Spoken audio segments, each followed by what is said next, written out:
To this awful day. In all, 138 vehicles crashed into each other in 2 different accidents just a few minutes apart.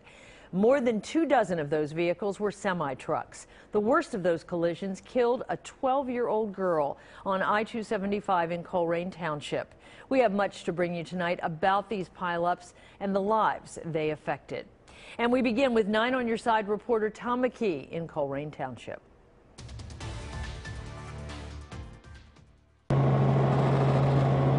From the air, the chain reaction crash looked bad. 86 cars and trucks covering I-275's westbound lanes near Pippin Road.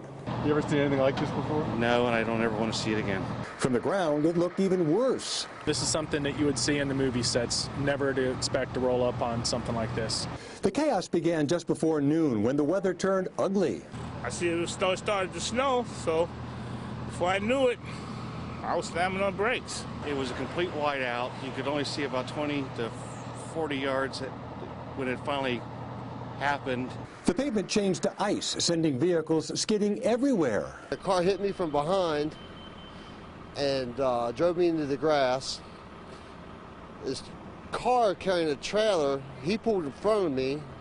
A red car came up beside of me, flipped in front of me, and then a semi-trailer took out the box truck, the trailer, and then all hell broke loose behind us. Here's an example of just how horrific this accident was. Take a look behind me at the investigators. They're taking a look at a car that was underneath another car and underneath another truck as well. Twisted metal and mangled vehicles were the rule, not the exception. A semi slammed into my back right quarter panel, flipped the car around, and another semi came in and hit the front side of the car, and I'm glad nobody was in the passenger seat of my car. They wouldn't be here. The lone fatality occurred when a 12-year-old girl got out of her car after it was struck. Apparently another vehicle ran into the cable that runs down the middle of the median, snapping the cable. And that incident, we believe, is what caused her death. Ironically, the cables saved other lives by doing what they're supposed to do, preventing crossover accidents. The interstate reopened after 6 hours, but the memories of what happened will linger much longer.